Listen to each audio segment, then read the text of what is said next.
Bonjour et bienvenue sur Algomius. Nous avons démarré une série de vidéos sur les statistiques à deux variables. Il y avait une première vidéo qui nous a montré comment représenter graphiquement une série statistique à deux variables en utilisant justement un des paramètres sur l'axe des X, un des paramètres sur l'axe des Y et en jouant une espèce de bataille navale. Ok. On s'était intéressé ensuite aux droites d'ajustement. On a vu que Excel était capable de nous en générer une et que Excel en fait nous en générait une dans tous les cas, même quand il n'y avait pas l'air d'y avoir de corrélation. Alors on était resté un petit peu sur notre faim dans cette vidéo-là et on s'est dit oui mais comment est-ce que je peux déterminer en fait qu'il y a une corrélation entre deux paramètres d'une série statistique à deux variables? Comment je peux être sûr en fait que les deux paramètres ne sont pas indépendants, mais si par exemple il y en a un qui monte, l'autre monte aussi, ou alors s'il y en a un qui monte, l'autre descend? Comment je peux montrer en fait qu'il y a une espèce de lien, de liaison en fait entre ces deux paramètres? Alors on avait vu que je pouvais tracer la représentation graphique et si les éléments représentés par le graphique étaient plus ou moins alignés, je pouvais dire qu'effectivement il y avait l'air d'y avoir une corrélation. Mais j'ai vu que ça a l'air, c'est quand même assez, on n'est quand même pas assez précis. Comment je pourrais me débrouiller pour avoir un outil fiable qui me permette de se dire à coup sûr oui, il y a corrélation, non, il n'y a pas corrélation? Eh bien, c'est le but de cette vidéo, et dans cette vidéo, nous allons parler d'un outil qui s'appelle le coefficient de corrélation linéaire. Alors, le nom de l'outil peut paraître un petit peu complexe, mais si on a compris le nom, en fait, on a compris à quoi il va servir. Au départ, c'est un coefficient, c'est-à-dire en fait que c'est une valeur. Et cette valeur, on va voir qu'en fonction de cette valeur, je vais pouvoir dire s'il y a corrélation ou non. Ce coefficient va me permettre de vérifier qu'il y a une corrélation. Donc ça veut dire que les éléments, les deux paramètres de ma série statistique à deux variables sont liés. Et cette corrélation, elle est linéaire dans ce cas-là. Donc un coefficient de corrélation linéaire me permet juste de vérifier qu'il y a effectivement une liaison entre les deux paramètres et que cette liaison est linéaire, c'est-à-dire représentée par une droite. Le coefficient de corrélation linéaire ne me permet pas de savoir, par exemple, s'il y a une tendance polynomiale, une tendance logarithmique, exponentielle, ou quelque chose comme ça. Il me permet juste de savoir si la droite de si je peux tracer une droite de tendance qui sera fiable. Ok. Alors on a vu qu'effectivement, Excel permettait d'avoir une droite d'ajustement systématiquement, dans tous les cas, même lorsque les différents points de mon graphe, en fait, ne sont pas du tout alignés. Et quand les points de mon graphe ne sont pas alignés, en fait, c'est pas tellement pertinent d'avoir une droite d'ajustement, puisqu'en fait, elle ajuste rien du tout, quoi. Elle ne passe pas près des points, et ça ne sert absolument à rien. Ok, ça marche. Par exemple, si je testais la différence, par exemple, si je mettais en X le temps de maîtrise de la guitare, c'est-à-dire combien de temps j'ai joué de la guitare depuis que j'ai commencé à apprendre la guitare, et en Y, je mettais mon temps aux 400 mètres, il y aurait peu de chances en fait que les deux données soient liées. C'est pas parce que je m'entraîne plus à la guitare que je suis meilleur en 400 mètres. Ok. Et pourtant, si je trace ce genre de statistiques sous Excel, Excel va me donner quand même une droite d'ajustement. Celle qui est la meilleure, ou dans ce cas-là, celle qui est la moins pire. Donc on va essayer de voir maintenant si effectivement il est d'abord judicieux de calculer un ajustement. Peut-être que c'est même pas le cas en fait, peut-être qu'on va juste conclure que il n'y a pas corrélation, et donc c'est pas la peine du tout de calculer un ajustement. Et pour cela, on va calculer le coefficient de corrélation linéaire, qu'on va appeler R, pour que ce soit plus simple dans le reste de l'explication. Donc à chaque fois que je parlerai de R, ce sera pour le coefficient de corrélation linéaire. Ok. Le coefficient de corrélation linéaire, par son calcul, est toujours compris entre -1 et 1. Donc ça veut dire que si vous avez un calcul de R qui va au-delà de ces bornes, c'est probablement que vous avez fait une erreur de calcul. Et on considère qu'il y a corrélation linéaire si on se trouve dans un des cas suivants. Soit R est compris entre 0,85 et 1, soit R est compris entre -1 et -0,85. Qu'est-ce que ça veut dire? Ça veut dire que si R est proche de 1 ou R est proche de -1, eh bien ça veut dire qu'il y a de fortes chances qu'il y ait un alignement des points et qu'il y ait une corrélation linéaire entre les deux paramètres. Alors pourquoi est-ce qu'il y a deux cas? Eh bien, il y a deux cas de figure, parce que dans le cas où R est positif, ça veut tout simplement dire que les paramètres vont dans le même sens, c'est-à-dire qu'un paramètre augmente, l'autre également, et dans le cas où R est négatif, ça veut tout simplement dire que les paramètres sont liés, mais sont liés de manière opposée, c'est-à-dire que quand un paramètre monte, l'autre descend. Ok. C'est exactement le même cas que l'on avait déjà vu avec le coefficient directeur de la droite. Hein. Un coefficient directeur d'une droite positive, c'est une droite qui monte. Un coefficient directeur d'une droite qui est négatif serait en fait une droite qui descend. Voilà. Il y a deux manières d'avoir corrélation. Corrélation, les deux paramètres vont dans le même sens. Corrélation, les deux paramètres vont dans un sens opposé. Alors on va commencer un petit peu par la fin, et je vais vous montrer que ce coefficient de corrélation linéaire, on peut le calculer directement avec une fonction sous Excel. Donc c'est pas du tout la peine en fait, ce serait pas la peine en fait de comprendre comment fonctionne ce coefficient. Excel peut vous le calculer, votre calculatrice y arrive aussi. Je refais une petite parenthèse pour ceux qui sont en BTS compta gestion. Quand on vous demande de calculer un coefficient de corrélation linéaire, c'est effectivement d'utiliser votre calculatrice en examen dans le menu stat pour le calculer. À aucun moment donné, on vous demandera toutes les étapes pour le calculer. Ok. Cependant, dans cette vidéo, je vais quand même vous montrer les étapes parce que comprendre les étapes qui vous amènent à calculer ce coefficient est très intéressant pour savoir en fait ce que contient ce coefficient et ce qu'il représente. Donc on va commencer un petit peu par la fin. Et je vais vous proposer en fait de travailler avec deux séries statistiques. La première qui est clairement la première en fait où il n'y a pas de corrélation, et la deuxième en fait où il semble y en avoir une. On va travailler tout simplement sur, imaginons est-ce qu'il y a, vous prenez la matière n'importe laquelle et vous imaginez est-ce qu'il y a une corrélation entre la note sur l'année et la note au final. Ça veut dire en fait est-ce que par exemple, si vous avez eu de bonnes notes pendant l'année, vous risquez d'avoir une bonne note au niveau du final. Si vous avez une mauvaise note toute l'année, est-ce que vous avez une mauvaise note au niveau du final? Est-ce qu'il y a un lien entre les deux? S'il y a un lien entre les deux, ça veut dire tout simplement que le formateur que vous aviez arrive à vous évaluer correctement par rapport à ce qui vous est demandé au final. Si vous n'avez aucune corrélation, ça veut dire tout simplement que vous êtes peut-être hors programme, que vous apprenez des choses qui vous servent peut-être à rien pour le final. Ok, donc j'ai ces deux séries statistiques. C'est des chiffres, ça peut être difficile à comprendre comme ça. Donc si c'est difficile à interpréter, la première chose que l'on va faire, c'est tout simplement de tracer la représentation graphique de ces deux éléments.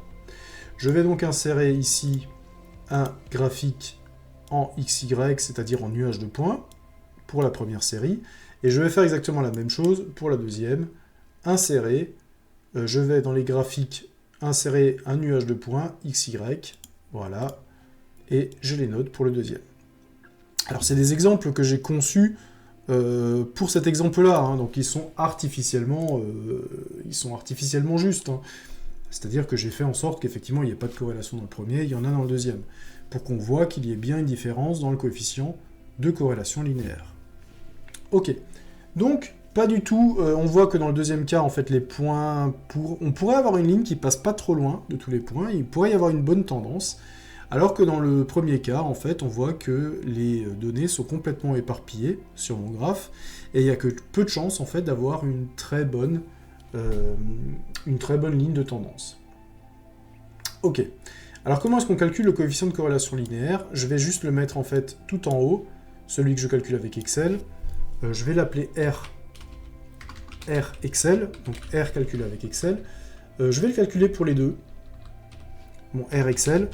Et ça va être notre base de départ qui nous permettra de vérifier en fait que le R que l'on va calculer ensuite par calcul soit le même. Hein. Alors comment je le calcule sous Excel? Eh bien il y a une fonction qui s'appelle coefficient corrélation. Alors coefficient corrélation, on va l'utiliser sur la première plage, égale coefficient.corrélation.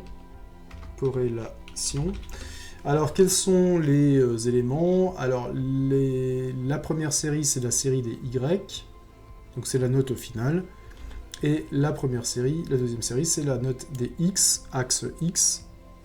Voilà. 0,52. Je peux encore le noter ici. Hein. Ça, c'est X.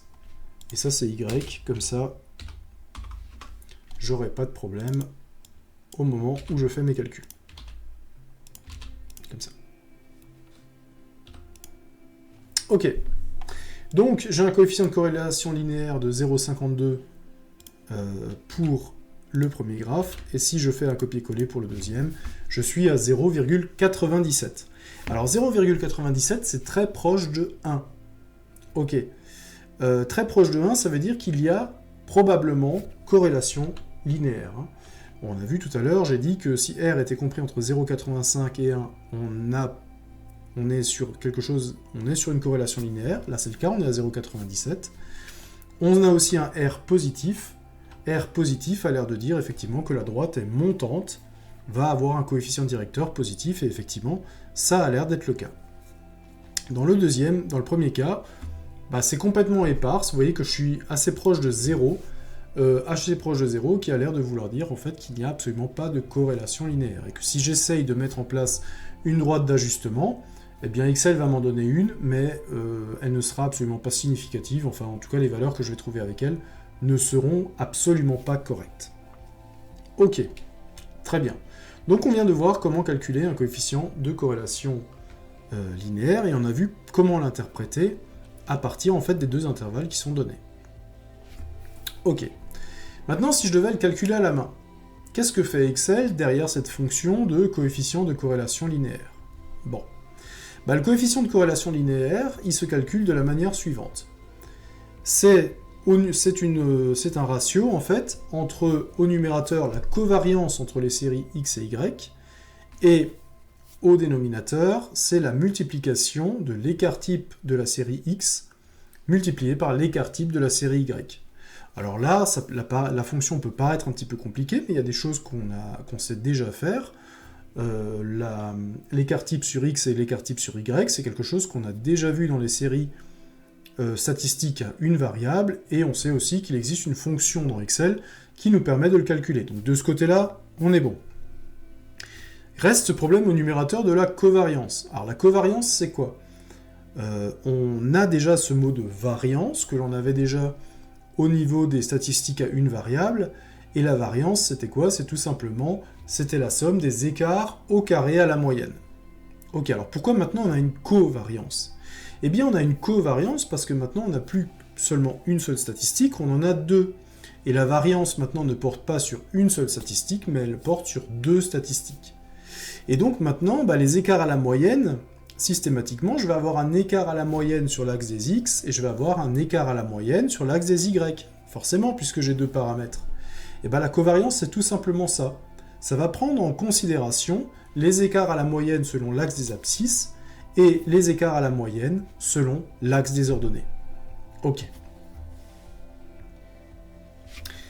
Cette covariance, si jamais je veux rentrer dans le détail, en fait, je vous ai mis ici la fonction de la covariance, et rassurez-vous, on va la calculer ensemble, et vous allez voir que c'est pas si compliqué que ça. La covariance, je vous rappelle, comme l'écart type, c'était en fait un indicateur qui nous permettait d'avoir une idée de la dispersion de la série statistique. C'est-à-dire, est-ce que toutes les données sont finalement proches de la moyenne et j'ai une série statistique assez homogène, ou au contraire, en fait, j'ai des données qui sont très très loin de la moyenne et j'ai des données hétérogènes. Alors, la covariance, on va voir qu'on a des éléments qui sont communs à la variance. Hein. C'est tout simplement la somme des écarts, mais alors cette fois-ci, ce n'est pas les écarts au carré. J'avais des écarts au carré quand j'avais qu'une seule statistique. Mais cette fois-ci, en fait, ce que je vais faire, c'est que je vais multiplier l'écart que j'ai par rapport au point moyen dans ma série x, je vais la multiplier par l'écart que j'ai au point moyen de y de ma série de y. Ok, et en multipliant les deux, je vais en fait multiplier les deux distances en fait qui me séparent de la moyenne. Alors comment la covariance va m'aider en fait à retrouver le coefficient de corrélation linéaire, et par définition, comment est-ce que la covariance peut témoigner finalement d'une corrélation, d'une liaison entre les deux paramètres? Et bien en fait, on va le voir en le calculant. On va le voir en calculant que cette pondération qui va être calculée au niveau de la covariance va me faire augmenter la valeur de la covariance ou la faire diminuer en fonction en fait du signe des écarts. Ça peut paraître encore un petit peu complexe comme ça, mais on va voir que finalement ça va prendre tout son sens au moment où on le calcule. On va se rendre compte en fait que dans la covariance, on va essayer la covariance, on peut imaginer qu'on est en train de calculer en fait une somme de bonus et de malus. C'est-à-dire que les bonus vous amènent des points, c'est des valeurs qui s'ajoutent, et les malus vous enlèvent des points, c'est des points qui s'enlèvent. Ok, ça marche. Alors comment est-ce qu'il faut comprendre ça? Eh bien, on va comprendre ça, par exemple. On a vu que la covariance, c'était en fait une somme. C'était une somme de produits des écarts. Ok? Donc, ça veut dire, par exemple, que je prends l'écart 1, je le multiplie par l'écart 2, puis je somme l'écart 3, je le multiplie par l'écart 4, par exemple, puis je le somme, je le multiplie par je l'additionne par l'écart 5, que je multiplie par l'écart 6. Ok. Et tout ça, quelque part, quand j'ai la somme, et je vais récupérer, en fait, une covariance. Ok, ça marche. Maintenant, quand est-ce que je gagne des points? Eh bien, quand est-ce qu'un produit est positif? Un produit est positif, en fait, dans deux cas. Soit les deux opérandes sont positives, donc positif fois positif va me donner du positif, soit les deux opérandes sont négatives. Négatif fois négatif me donne aussi positif. Donc ça veut dire que quand les écarts ont le même signe, je gagne des points. Ok, on va garder ça en tête, quelque part dans notre tête. Quand les deux écarts ont le même signe, je gagne des points. Quand est-ce que je perds des points alors? Bah dans le cas inverse. Je perds des points en fait quand les deux écarts sont de signes opposés. Moins fois plus va me donner moins, je retire des points. Plus fois moins va me donner moins, je retire des points. Donc ça veut dire quoi? Ça veut dire que la valeur de la covariance augmente si les deux écarts ont le même signe, diminue si les deux opérandes sont de signes différents. On va l'expliquer graphiquement un petit peu tout à l'heure. Et on va le garder en tête pour l'instant. Je gagne des points si les opérandes ont le même signe, je perds des points si les opérandes ont les signes différents, si les écarts sont différents. Je vous propose de calculer la covariance sur la première série. Donc la première série, normalement, on devrait arriver à un coefficient de corrélation linéaire qui n'est pas significatif, qui n'a pas l'air de démontrer qu'il y a une corrélation, justement, qui n'est pas proche de 1, mais qui est proche de 0. Et on va suivre toutes les étapes pour pouvoir, en fait, réaliser la mise en place de cette opération. Alors, qu'est-ce que je cherche à faire ici? La première chose que je cherche à faire, c'est que il faut déjà que je calcule les écarts à la moyenne. Ah, c'est la fille. Alors, les écarts à la moyenne, déjà, ça veut dire qu'il faut que je connaisse la moyenne de chacune des séries. Ok. Alors, on va le calculer. Je vais prendre mon petit Excel ici, et je vais calculer, en fait, la moyenne sur X. Donc je rappelle, X c'est la note sur l'année, Y est la moyenne au final. Alors je vais calculer ma moyenne de X et ma moyenne de Y. Bon, facile, il existe une fonction moyenne, je fais moyenne des X et je fais moyenne des Y. Ça, c'est plutôt facile. Donc ça veut dire que en moyenne, les étudiants sur l'année ont eu une moyenne de 12,4. Et en moyenne, au final, ils ont eu une moyenne de 10,7. Ok, ça marche. Alors, je vous propose directement de mettre en place ces moyennes graphiquement. Je vais donc sélectionner mon graphique. Je vais faire un clic droit sur mon graphique. Je vais sélectionner les données. Sélection des données. Je vais ici, sur la partie gauche, sur le bouton « Ajouter ». Et je vais ajouter ma moyenne. Je vais l'appeler « Moyenne ». Quelle est la valeur de X de cette moyenne? C'est les 12,4. Quel est le Y de cette moyenne? Eh bien, c'est 10,7. Voilà, je fais OK, et mon point jaune, en fait, est arrivé sur mon graphe. OK, donc ça, c'est la moyenne. C'est la moyenne de ce que j'ai, en fait, c'est la moyenne de chacune des séries. Moyenne des notes sur l'année, moyenne au final. OK. De nouveau, graphiquement, ça veut dire que tous les points qui sont à droite de cette moyenne ont eu des notes supérieures pendant l'année. Tous les points qui sont à gauche de ce point jaune ont eu des notes sur l'année inférieures à la moyenne. Ceux qui sont au-dessus par rapport à l'axe des X sont des gens qui ont eu plus que la moyenne à l'examen final. Et tout ce qui est en dessous, en fait, ce sont des étudiants qui ont eu moins que la moyenne de l'examen final.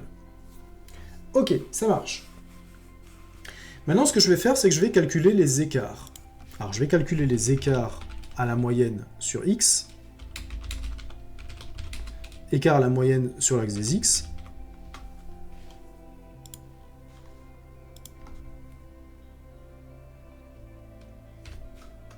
Ok. Et je vais calculer aussi les écarts à la moyenne sur l'axe des y. Alors comment je fais ça? Les écarts à la moyenne, c'est très facile à calculer. On va simplement prendre la note que l'étudiant a eue sur l'année et je vais retrancher la moyenne de x. Et ça va me donner en fait la différence entre la note de l'étudiant et la moyenne générale de la classe. Donc là, vous voyez que le premier étudiant a eu 5, la moyenne de la classe était de 12,4, il y a donc en fait un écart de moins 7,4 entre la note de l'étudiant et la moyenne de la classe. Ok, alors cette formule, j'aimerais la tirer vers la droite. Le seul problème, c'est que si je tire vers la droite, en fait, pour le premier coup, il va me prendre la moyenne et la note, le deuxième, il va essayer de faire pareil. Donc moi, je ne veux pas que la moyenne se déplace, et si je ne veux pas que la moyenne se déplace, je vais simplement la protéger avec un $. Dollar, ça veut tout simplement dire devant une lettre ou devant un chiffre. Ça veut dire que quand vous tirez la formule, ce qui suit le $, en fait, n'est pas modifié. Voilà, donc je tire ma formule, et j'ai tous les écarts de tous les étudiants à la moyenne générale, pour la série des x. Je vais faire pareil exactement pour les écarts à la moyenne sur y. Cette fois-ci, je vais prendre les notes au final obtenues par les étudiants, et je vais faire la différence avec la moyenne obtenue au final. Pareil, je vais être obligé de bloquer le B de la moyenne au final, pour ne pas que ma formule continue à utiliser des cellules vides. Voilà. Alors on va se rendre compte que dans ces écarts à la moyenne, il y a des nombres positifs et des nombres négatifs. Il y a des nombres négatifs lorsque les étudiants ont eu moins que la moyenne, et il y a des nombres positifs quand les étudiants ont eu plus que la moyenne. Ok, donc rien que le signe de l'écart me permet de savoir si l'étudiant se situe au-dessus ou en dessous du point moyen. Ça, c'est une notion très importante pour le calcul de la covariance. Ok. Et maintenant, qu'est-ce que je vais faire? Maintenant, je vais faire le produit des écarts. Le produit des écarts, ça va simplement être... Je vais prendre l'écart par rapport à la moyenne en x, que je multiplie par la moyenne en écart en y. Ok? Je tire ma formule, et voilà. Et je m'aperçois ici aussi que le produit des écarts, en fait, qui a été généré ici, me propose en fait des nombres négatifs et me propose des nombres positifs. Ok. C'est là en fait que va rentrer en jeu ce que je vous disais tout à l'heure, c'est-à-dire c'est là que va rentrer en fait le calcul de la covariance. La covariance, je vous ai dit que c'était comme calculer en fait des bonus et des malus. Il y a des produits, des écarts qui vont me faire monter la valeur de la covariance, et il y a des écarts à la moyenne qui vont me faire baisser la valeur de la covariance. Alors comment je peux comprendre ça? Je vais prendre mon petit graphe et je vais l'emmener dans Paint, ce qui va me permettre en fait de pouvoir dessiner dessus. On va essayer de comprendre un petit peu comment ça marche. Alors je vous rappelle toujours que j'ai mon point moyen qui est jaune, et mon point moyen jaune, si jamais je fais passer... Alors je vais d'abord tracer ça. Si je fais passer en fait une droite verticale... Ah, elle n'est pas tout à fait là. Une droite verticale par mon point jaune. Alors, décidément. Hop. Si je fais passer une droite verticale par mon point jaune, donc parallèle à l'axe des ordonnées, et si je fais passer une droite horizontale par mon point moyen, donc parallèle cette fois-ci à l'axe des abscisses, eh bien je divise mon petit graphique en fait en 4 cases. Ok, maintenant comprenons bien ce que ça veut dire. Ces 4 cases en fait vont me permettre de déterminer si le produit des écarts en fait est positif ou non. Pourquoi? Parce que en fait ce qui se passe, c'est que dans cette case ici que je vais vous tracer en rouge, qu'est-ce que j'ai comme élément? Alors, je vais commencer par celui-là. Ici j'ai quoi? J'ai les gens qui ont eu des notes au-dessus de la moyenne au final, c'est pour ça qu'ils sont au-dessus du point moyen, et qui ont eu au-dessus de la moyenne de l'année, c'est pour ça qu'ils sont à droite du point moyen. Ok, alors je vais l'écrire ici, en rouge. Ils sont au-dessus de la moyenne sur l'année. Oula, on casse. Et au-dessus de la moyenne au final. Ça veut dire quoi? Ça veut dire que l'écart à la moyenne de tous ces étudiants, ok, s'ils sont au-dessus de la moyenne de l'année, c'est qu'ils ont un écart positif. S'ils sont au-dessus de la moyenne au final, c'est qu'ils ont un écart positif. Les deux écarts étant positifs, positif fois positif va me donner en fait un produit positif. Alors, est-ce qu'on a un exemple? Je pense qu'on va avoir un exemple. Par exemple, celui-là. Celui-là, il a eu 18 et 17. Il a eu 18 pendant l'année, il a eu 17 au final. Il est les deux fois au-dessus de la moyenne. Ça veut dire que les deux écarts qu'il a à la moyenne sont positifs. Positif fois positif me donne du positif. Ok, ça marche. Donc, ça veut dire quoi? Ça veut dire que, je vais le mettre ici avec un gros plus, si je suis dans cette case rouge qui est là, non, j'ai plus les outils. Si je suis dans cette case rouge qui est là, en fait, je vais ajouter des éléments à ma covariance. Ok, ça marche. Maintenant, si je prends la case verte qui est ici, je vais vous dessiner une case verte, et on va essayer de comprendre ce qui se passe dans la case verte. Alors, dans la case verte, qu'est-ce qui se passe? Ce sont tous les étudiants qui sont en dessous de la moyenne année, ok, et en dessous de la moyenne au final. D'accord? Ça veut dire que ce sont des étudiants, voilà, qui ont, comme ils sont en dessous du point moyen, bah, ça veut dire qu'ils ont eu une note au final inférieure à la moyenne du final, et comme ils sont à gauche du point moyen, ça veut dire tout simplement que ces éléments ont eu des notes à l'année inférieures à la moyenne sur l'année. Ok, ça veut dire quoi aussi? Ça veut dire que par rapport au point moyen, les deux écarts au point moyen sont négatifs. Négatif pour le final, négatif pour la note pour l'année. Est-ce qu'on peut trouver un petit exemple? Alors visiblement, il n'y en a qu'un. Il est où? Il est là. Ok. Donc cette personne a eu une note sur l'année de 5 et une note au final de 3. Et donc effectivement, les deux fois, elle était en dessous de la moyenne générale dans les deux séries. Et donc, en fait, elle a créé deux écarts à la moyenne négatifs.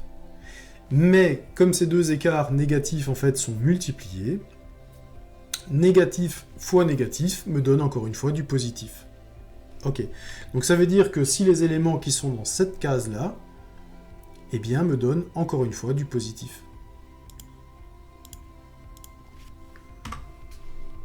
Ok. Bon, bah si j'ai bien compris, normalement, les deux autres devraient me donner du négatif. Ok, on va essayer de voir comment ça marche. Alors, je vais prendre la couleur violette ici, et je vais créer un cadre ici. Alors, qu'est-ce qu'ils ont en commun, tous les éléments qui sont violets? Alors, les éléments qui sont violets, ce qu'ils ont en commun, c'est que ils sont au-dessus de la moyenne année, puisqu'ils sont en fait à droite du point moyen, mais ils sont en dessous de la moyenne au final. Ils sont au-dessus de la moyenne pendant l'année, mais ils sont en dessous de la moyenne au final. Okay. Donc ça veut dire que, comme ils sont au-dessus de la moyenne de l'année, eh bien l'écart va être positif, mais comme ils sont en dessous de la moyenne au final, le deuxième écart va être négatif. Positif fois négatif, eh bien ça va me donner, normalement, un produit négatif. Là aussi, on va essayer de trouver quelqu'un qui a ça, donc qui a une moyenne à l'année positive et une moyenne au final négative. Là, par exemple, celui-là. Alors, il a eu 18 pendant l'année, et pas de bol, il a eu 2 au final.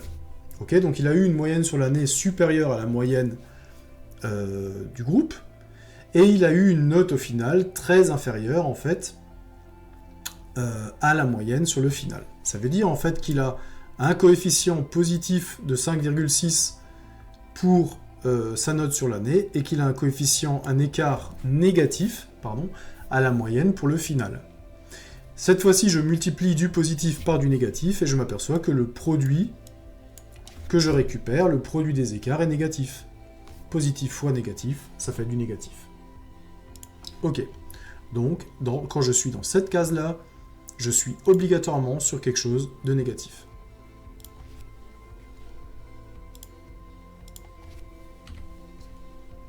Ok. Dernière case à analyser, mais je pense que vous aurez compris en fait où je vais en venir. On va prendre... qu'est-ce que j'ai pas encore pris comme couleur? Tiens, j'ai pas pris bleu.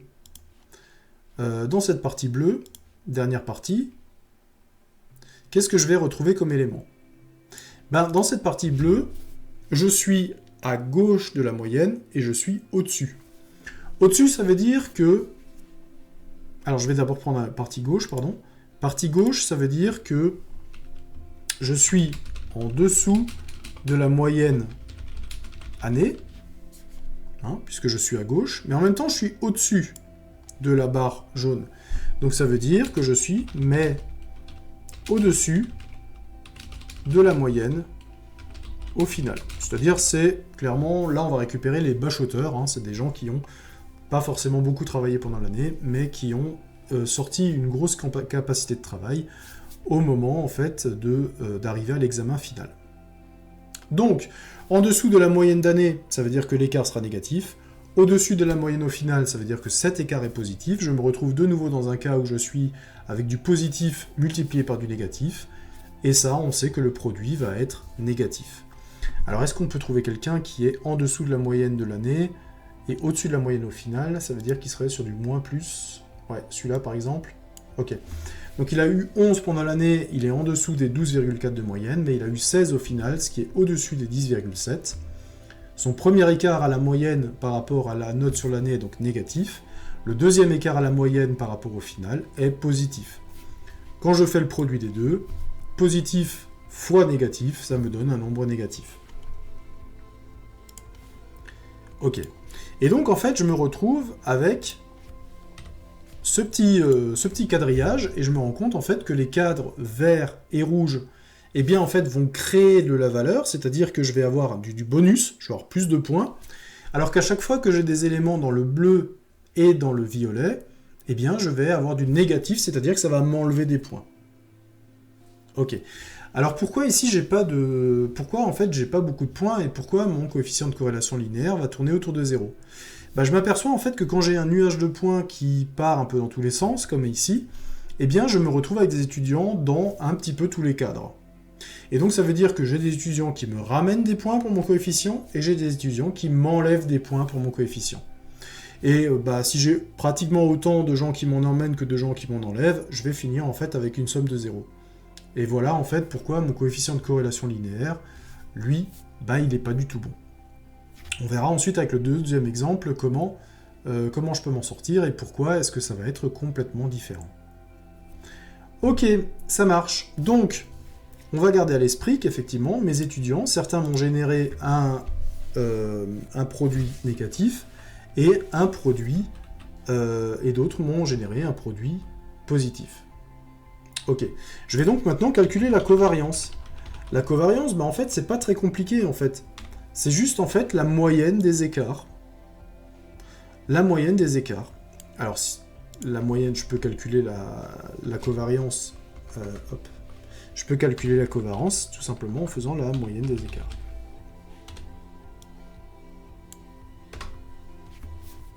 « 1,12 ». Voilà. Alors la covariance pour l'instant c'est quoi? C'est la somme des écarts. Et je vois en fait que ma covariance elle est très faible. Ma covariance est très faible, effectivement, parce que j'ai des valeurs positives et des valeurs négatives qui s'ajoutent. Ok. Alors maintenant, comment est-ce que je calcule mon coefficient R de corrélation linéaire? Je reviens en fait au cours, tout simplement. Hop. C'est le moment de revenir au cours. Et le cours me dit... Ah non, il n'est pas là, il est où? Là. Le coefficient R me dit en fait tout simplement qu'il suffit que je mette la covariance en numérateur et en dénominateur que je je divise par le produit des écarts types de la série X multiplié par l'écart type de la série Y. Bon, bah, on n'a plus qu'à calculer ça. Alors je suis allé un petit peu vite pour mon calcul de R. Je vais calculer en fait l'écart type de la série X, et je vais calculer l'écart type de la série Y. Alors là, maintenant, je ne vais pas refaire toutes les étapes pour calculer l'écart type. Hein. Je sais qu'il y a une fonction qui s'appelle écart type point Pearson qui existe. Voilà. Donc là, j'ai l'écart type de la série X à mettre en place. Paf. Et de l'autre côté, je vais utiliser aussi écart type point Pearson, encore une fois, qui doit rentrer, bah, je dois rentrer écart type point Pearson, je dois rentrer en fait ma série statistique, donc la Y, paf. Voilà. Donc j'ai un écart type de 4,454 pour la série X, j'en ai un de 4,88 pour la série Y, et je vais maintenant calculer tout simplement mon coefficient de corrélation linéaire, donc il prend au numérateur la covariance, et je divise, alors là attention il va me falloir les parenthèses, hein, et je divise par le produit de l'écart type sur X multiplié par l'écart type sur Y. J'obtiens 0,052, ce qui a l'air de coller parfaitement en fait avec ce que me donne Excel. J'ai donc effectivement bien calculé mon coefficient de corrélation linéaire. Alors encore une fois, si vous suivez cette vidéo et que vous êtes en BTS compte à gestion, l'étape que l'on vient de réaliser ici, on ne vous la demandera pas. Moi, je vous l'explique tout simplement parce que je trouve que c'est une bonne idée de savoir comment est calculé un coefficient de corrélation linéaire, de comprendre un peu tout ce qui rentre dans son élaboration, et ça permet justement de comprendre pourquoi est-ce que j'ai besoin en fait d'avoir un coefficient de corrélation linéaire proche de 1 ou de moins 1 pour qu'il y ait corrélation. Alors pour l'instant, on n'est pas encore rentré dans le détail, mais on va y arriver maintenant avec la deuxième série. Ok. La deuxième série, en fait, c'est celle-là qui va être plus intéressante, puisqu'elle va me donner, en fait, là, j'ai l'impression que j'ai une corrélation, donc quand je vais calculer, eh bien, je vais me rendre compte que, normalement, si tout se passe bien, mon coefficient de corrélation linéaire sera proche de 1, et on va essayer de comprendre pourquoi est-ce qu'il est proche de 1. Je vais juste reprendre un petit peu le fil de mon PowerPoint pour que j'oublie pas, pour être sûr de ne rien avoir oublié. Donc là, j'ai tout simplement remis l'intégralité des calculs.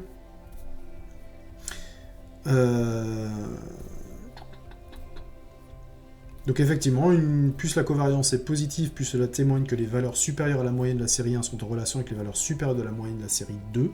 Ça, on l'avait vu. Et inversement, plus une valeur de covariance est négative, plus ça indique que les valeurs supérieures à la moyenne de la série 1 sont en relation avec les valeurs inférieures à la moyenne de la série 2. Je vous proposerai tout à l'heure de faire un petit exemple où on essaiera de générer un coefficient de corrélation linéaire proche de moins 1. Ici, je rappelle tout simplement les différents calculs par lesquels on est passé. Donc le coefficient de corrélation linéaire se calcule en divisant la covariance entre les deux séries statistiques x et y par le produit des écarts types de x et de y. Je rappelle aussi quelque chose qui a trait à aux premières vidéos de statistiques sur les statistiques à une variable, que l'écart type se calcule en faisant la racine carrée de la variance, et que la variance, c'est tout simplement une donnée qui se calcule en sommant tous les écarts à la moyenne de la série statistique et en divisant par le nombre d'éléments, ou si jamais il y a pondération de ces différents éléments, eh bien chaque écart à la moyenne au carré est multiplié par ce coefficient-là, et le tout est ensuite divisé par la somme des coefficients. Exactement comme quand on calcule la moyenne générale avec une pondération. Pour calculer un écart type, eh bien, je peux utiliser la fonction directement dans Excel, écart type personne, pour calculer, avec la série statistique en paramètres, pour pouvoir tout calculer. Ok. Alors on va essayer de voir aussi que on peut aussi déterminer une droite d'ajustement avec la covariance. Ok, alors ça on va le voir aussi, mais pour pouvoir le voir, eh bien, il va falloir travailler cette fois-ci sur une série statistique qui est, par contre, elle, qui a un coefficient de corrélation linéaire proche de 1 ou de moins 1, qui témoigne donc en fait qu'il y a une droite d'ajustement. Bon, alors juste pour en parler, donc la droite d'ajustement, elle aura comme équation y covariance sur variance de x multiplié par x moins la moyenne de x plus la moyenne de y. Alors parmi tous ces éléments-là, on a déjà calculé la moyenne des x, on a déjà calculé la moyenne des y. On n'a pas calculé la variance de x, mais comme on a calculé l'écart type, il suffit de mettre l'écart type au carré pour récupérer la variance. Et on a calculé la covariance également. Ok, ça marche. Alors maintenant, on va déjà travailler sur un petit exemple. On va travailler sur un exemple qui a une droite d'ajustement, et ensuite on va calculer la droite d'ajustement grâce à la covariance. Et on essaiera de la comparer aussi à ce que nous donne Excel. On regardera en fait si on est loin ou pas de la droite d'ajustement faite avec les moindres carrés que nous donne Excel. Ok, ça marche. Alors ce que je vous propose de faire, on va faire exactement le même calcul. Alors je ne vais pas rentrer dans les détails. D'abord, qu'est-ce qu'il me faut? Je vais prendre une série statistique et cette fois-ci, je me suis débrouillé en fait pour que les points soient alignés. Alors comment je me suis débrouillé que les points soient alignés? J'ai fait en sorte pour que les gens la note qu'ils ont eu à peu près sur l'année, ils ont eu à peu près la même au final. Vous voyez, le premier, il a eu 13 et 14, 14 et 13, 12 et 11, 18 et 17. Donc vous voyez en fait que les notes se tiennent. C'est-à-dire qu'il n'y a pas eu de surprise en fait. Un étudiant qui était moyen est resté moyen, un bon est resté un bon, un étudiant qui avait plus de difficultés a gardé ses difficultés. Ok, ça marche. Donc mon exemple a vraiment été construit pour que ça fonctionne bien. Alors la première étape, c'est quoi? Déjà, il faut que je calcule la moyenne de ces deux séries statistiques. Alors j'obtiens une moyenne pour la pour la série statistique de x, moyenne sur l'année. Les étudiants ont eu une moyenne de 11. La moyenne des y, moyenne sur le final, ils ont eu 10,7. Donc on voit même la moyenne, les deux moyennes en fait sont assez proches, elles ont à 0,3 près.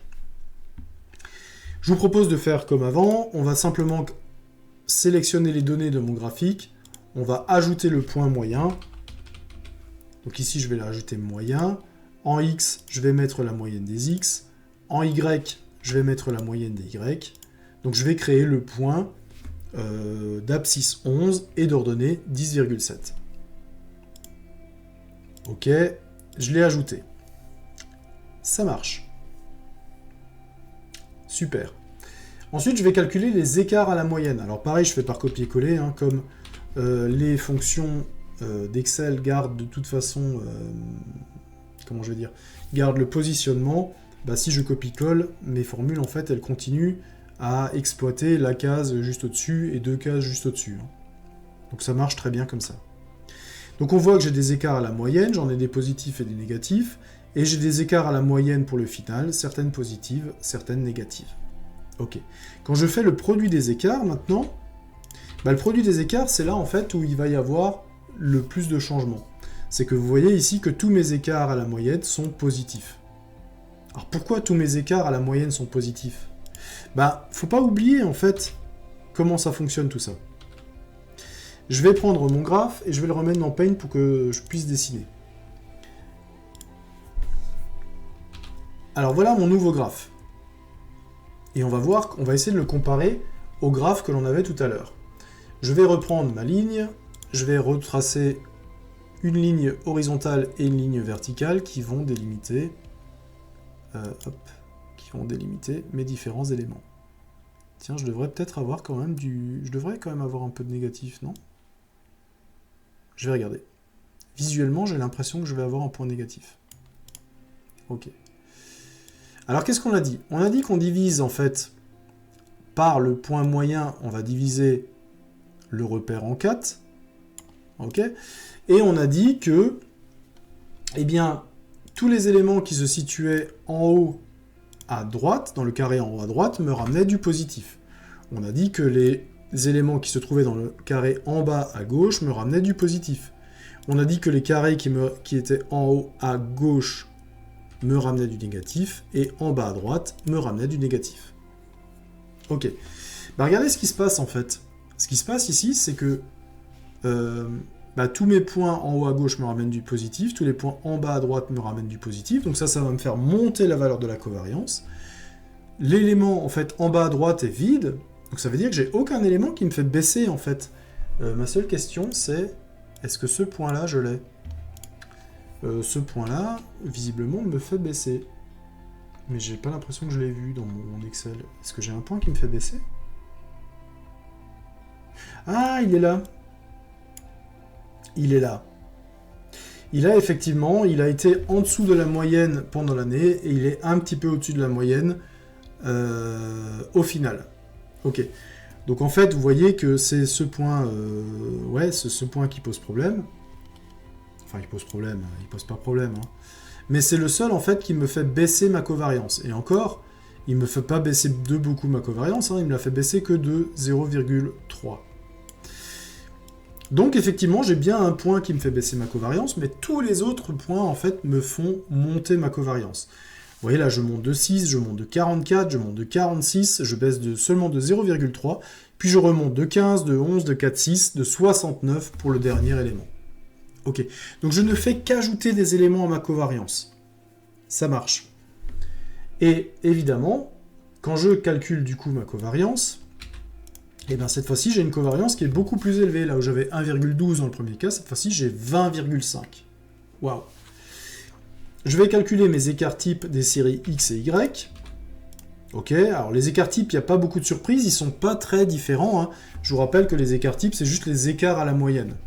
Donc, en termes de disparité, on voit que les séries sont assez équivalentes. C'est pas surprenant, c'est juste que il y a autant de notes qui sont loin de la moyenne, voilà. Et maintenant, bah, je calcule en fait, pour finir, mon coefficient de corrélation linéaire. Je pars cette fois-ci d'une covariance beaucoup plus grande. Donc la covariance, je vous rappelle que c'est le numérateur hein, je vous rappelle que c'est le numérateur de mon ratio. Hein. Alors si les écarts types sont pratiquement les mêmes, ça veut dire que le dénominateur ne change presque pas, mais le numérateur en fait a été pratiquement multiplié par allez, 18, on va dire quelque chose comme ça.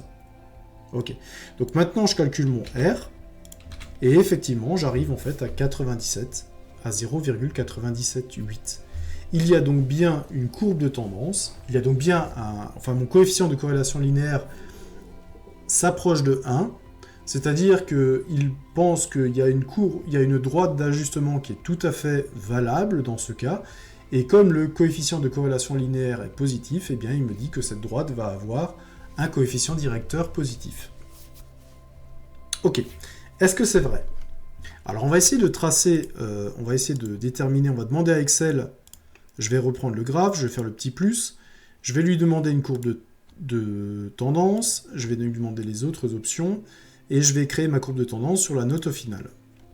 Je vais lui demander une droite de tendance, donc un ajustement linéaire, et je vais lui demander d'afficher l'équation de la droite.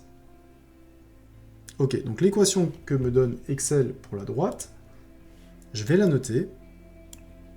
Cette équation, c'est y égale 1,122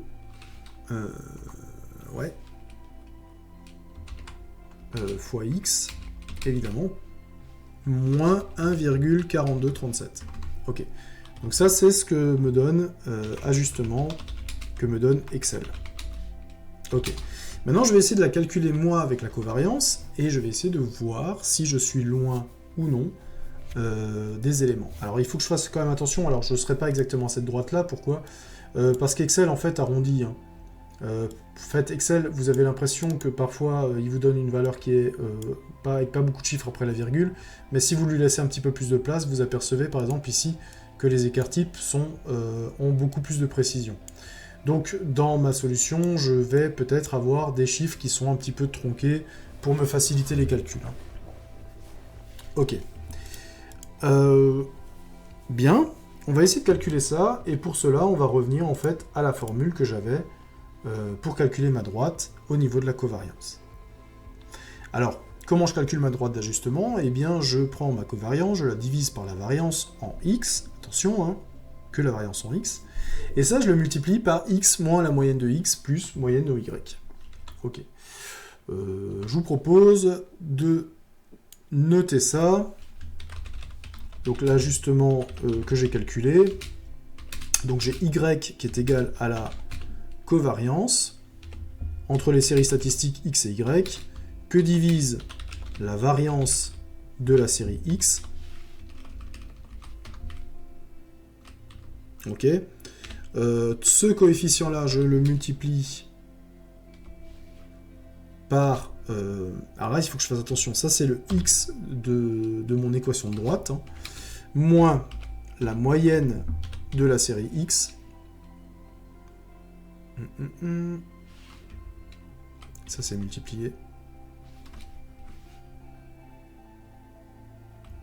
Moins la moyenne de la série X, moins la moyenne de Y. Ok. Je vais reprendre mon Excel, et...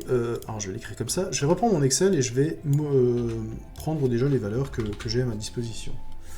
Alors, qu'est-ce que j'ai dans Excel? Alors, dans Excel, qu'est-ce que je connais? J'ai la moyenne de X, c'est 11. Donc, moyenne de X, c'est 11. J'ai la moyenne de Y, c'est 10,7. 10,7. J'ai la covariance c'est 20,5. Et il me manque la variance de X. Alors la variance de X, c'est quoi? Je vais la calculer. La variance de X, puisque j'ai l'écart type, alors la variance de X, hein, je pourrais tout simplement utiliser la fonction qui s'appelle variance. Variance Pearson. Variance Pearson de la série X. Et ça me donnerait... Oula. Non. Variance Pearson B9 à K9. Bah. Qu'est-ce que j'ai fait faux? Variance. Point Pearson. Je me suis trompé quelque part. Sur la série X. Non. Comment ça, non?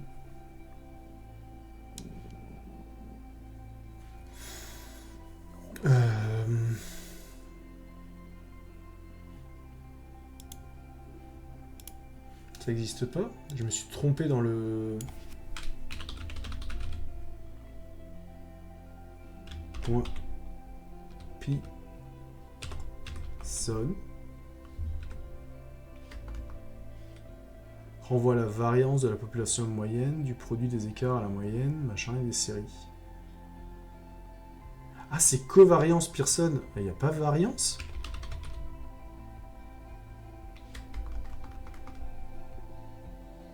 Bon, il doit y avoir une fonction de variance. Je me souviens plus comment elle s'appelle, c'est pas grave. Pour calculer la variance, du coup, je vais simplement me baser sur l'écart type de X, que je vais mettre au carré. Donc, je multiplie l'écart type par lui-même. Et je vais avoir 18,6. Ok, donc la variance de X, c'est 18,6. Alors, elle doit exister, la fonction, elle doit exister, mais je l'ai pas en tête. Donc la variance, c'est 18,6. Ok. Bon, bah, il n'y a plus qu'à calculer. Je vais prendre ma petite calculatrice pour ça. Ça, j'ai pas besoin. Hop. Calculatrice en scientifique. Donc 20,5 divisé par 18,6, ça fait 1,102. Je vais arrondir à 1,102. 1,102. Multiplié par x moins 11 moins 10,7. Donc là, je développe ça. Alors comment je le développe? Bah, je vais me retrouver avec 102x d'un côté. Et de l'autre, je vais me retrouver avec... Bon, je vais le garder en mémoire, ça, fois moins 11, qui va me donner moins 9... Moins 9,898. Moins 9,898. Est-ce que c'est bon? Ouais. Alors attendez, les écarts à la moyenne, c'est x moins la moyenne de x, 11. Là on a une covariance, ça c'est bon, moins moyenne de y. Et ça, je tombe sur quelque chose qui ressemble à du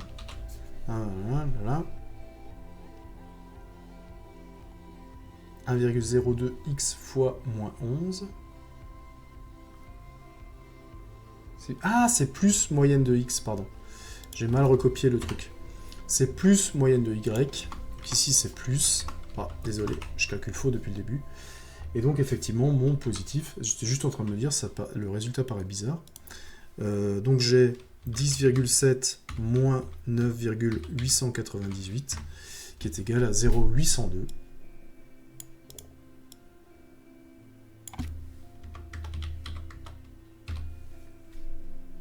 C'est pas mal avec les arrondis qu'on a, c'est plutôt pas mal.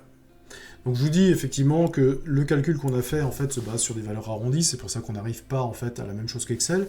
Mais regardez, on n'est pas très loin. Hein. Excel nous proposait y égale 1,1022 fois x moins 1,4237. Et moi je suis avec une droite d'ajustement de 1,102, donc le coefficient directeur est carrément bon, plus 0,802.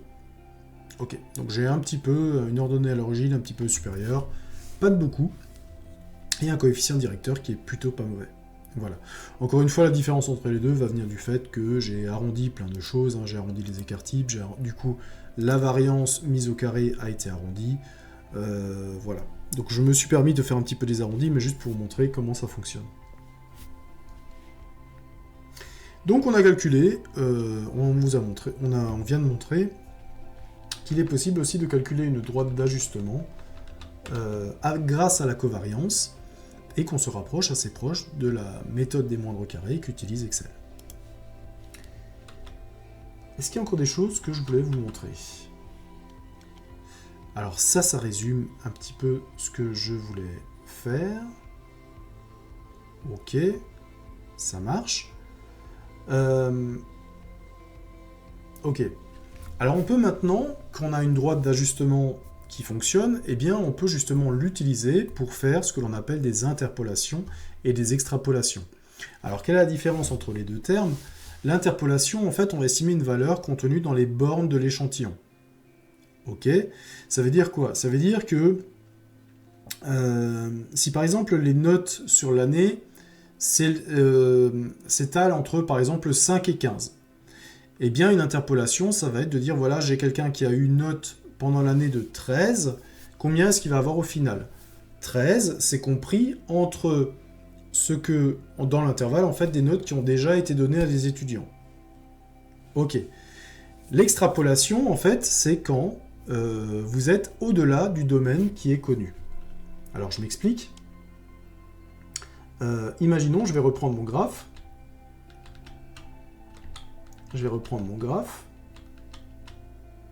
Il est où? Là. Imaginons, je prends mon deuxième exemple de graphe, et je sais par exemple que ma droite ici de tendance va me permettre d'estimer la note au final d'une nouvelle personne qui me donnerait sa note sur l'année. C'est une interpolation quand la note que me donne la personne sur l'année est contenue dans l'intervalle de notes qui ont déjà été données. Par exemple, l'intervalle des notes qui ont été données, elles vont de 3 à 18. Ça, c'est des notes qui ont été données. Ok? Donc on sait que la droite est plutôt bien valide en fait en interpolation, c'est-à-dire qu'elle est valide en fait dans ce champ.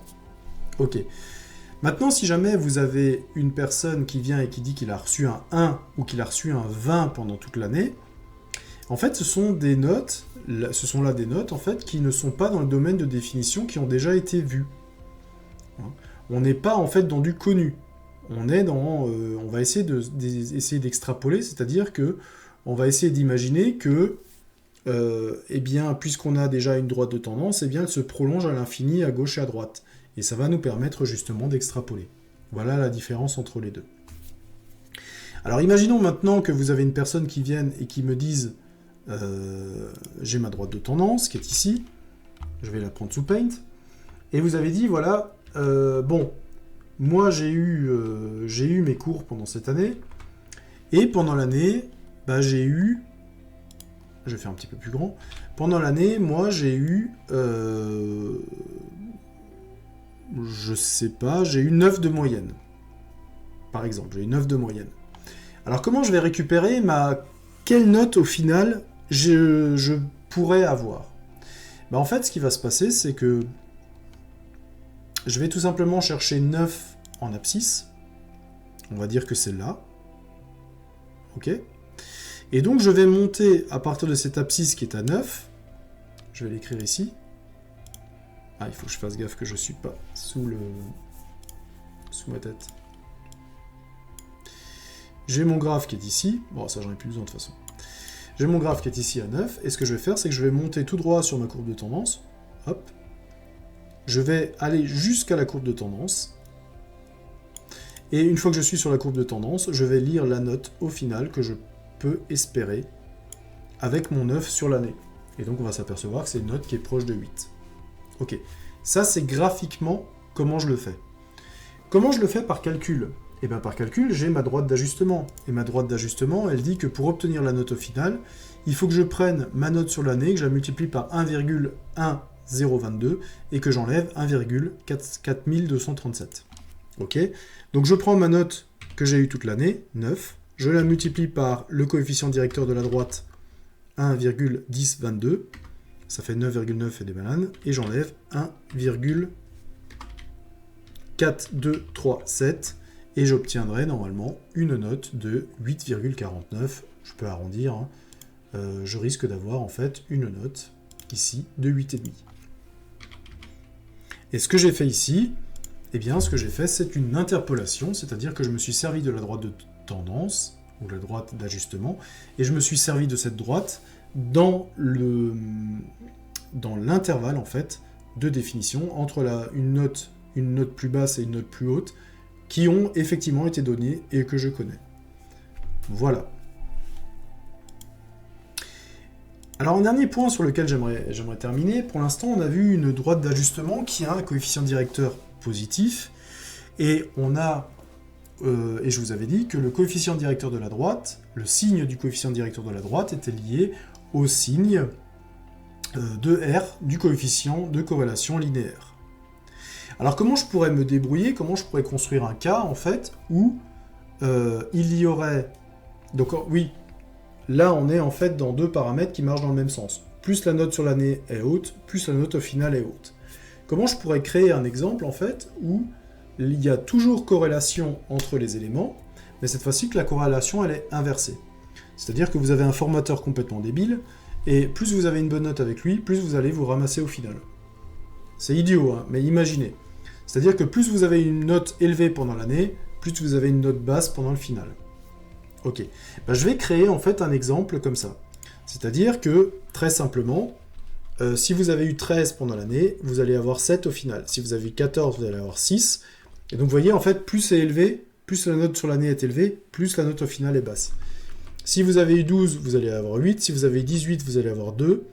Si vous avez eu 5, vous allez avoir 15. Alors, c'est inversé dans les deux cas. Hein. Si vous avez 10, vous allez avoir 10. Si vous avez 14, vous allez avoir 6. Si vous avez 8, vous allez avoir 12. Si vous avez 13, vous allez avoir 7. Et si vous avez 3, vous allez avoir 17. Oh. Alors là, j'ai construit complètement artificiellement mon exemple. Hein. Et là, je suis sur un point, en fait, où vous voyez que tous les points sont alignés. Et quand tous les points sont alignés, eh bien vous voyez que le coefficient de corrélation linéaire, lui, il est passé à -1. Il est pile à -1. Donc un coefficient de corrélation linéaire à 1 ou à -1 veut simplement montrer que tous les points sont alignés. Ok, alors qu'est-ce qui s'est passé? Pourquoi est-ce que j'ai ma droite dans l'autre sens? Bon, j'ai fait comme d'habitude, j'ai eu mes notes. J'ai calculé mon point moyen. Mon point moyen, eh bien j'ai généré les écarts. Sauf que maintenant, si jamais je reprends mon graphe, qui est ici, et que j'essaye de recomprendre ce qui s'est passé, eh bien mon graphe avec mon point moyen, je vais essayer de faire assez vite, je trace la verticale correspondant à mon point moyen, je trace l'horizontale avec mon point moyen, et je me rends compte en fait que si ici j'ai du plus ici j'ai du plus, hop, ici j'ai du moins, et ici j'ai du moins, et bien ici j'ai tous les points en fait qui vont me donner du moins. J'ai aucun point en fait dans le plus. Donc quand je vais calculer ma covariance, je ne vais avoir que des valeurs négatives qui s'ajoutent. C'est-à-dire que j'ai que des malus. Ok, j'ai aucun bonus, que des malus. Donc vous voyez que là, j'ai que des négations qui s'affichent. Ma covariance, elle, est négative. Comme ma covariance est le numérateur de mon coefficient de corrélation linéaire, que les écarts types sont toujours des nombres positifs, puisque ce sont les racines carrées de covariance qui sont des sommes de carrés. Donc la variance est toujours positive, la racine carrée de la variance est toujours positive. Donc le produit des écarts types qui se trouve au dénominateur du calcul de la covariance, du R, est toujours positive. Donc là, j'ai quelque chose de négatif sur quelque chose de positif. Eh bien, j'ai donc un coefficient de corrélation linéaire négatif, qui veut donc dire en fait que le coefficient directeur de la droite d'ajustement est lui aussi négatif. Voilà. Tout se tient en fait. Si on a compris comment ça fonctionne, eh bien, on s'aperçoit que c'est plutôt logique en fait, ce type de fonctionnement. Est-ce qu'on est bon? Je pense que oui. On est bon sur ces choses-là. On a fait tout ce qui était estimation. On a parlé d'interpolation et d'extrapolation. Et on sait maintenant comment calculer un coefficient de corrélation linéaire. Et ce qui est intéressant dans le coefficient de corrélation linéaire, c'est que non seulement sa valeur est importante, plus il va se rapprocher de 1 ou de moins 1, plus on va être proche d'une corrélation. On dit effectivement que quand il est supérieur à 0,85 ou qu'il est inférieur à moins 0,85, il y a corrélation. Et en plus, le signe de la corrélation linéaire, du coefficient de corrélation linéaire, nous informe sur le signe du coefficient directeur de la droite d'ajustement. En un seul calcul, en fait, on a énormément d'éléments qui vont nous servir à en apprendre beaucoup plus sur notre série statistique. Voilà. On termine pratiquement le programme là-dessus, en ce qui concerne les BTS-CG. La dernière petite chose encore qui est à voir, c'est que malheureusement les limites du coefficient de corrélation linéaire sont qu'il n'arrive à déterminer qu'un ajustement linéaire, un ajustement avec une ligne droite. Mais j'ai pas toujours un ajustement linéaire, des fois j'ai un ajustement polynomial, exponentiel, logarithmique. Comment je peux me débrouiller? Eh bien en fait, je peux ramener ce genre d'ajustement vers un ajustement linéaire grâce à un changement de variable. Eh bien ce point-là va faire l'objet de la prochaine vidéo et on pourra donc conclure le chapitre des statistiques à deux variables. À bientôt!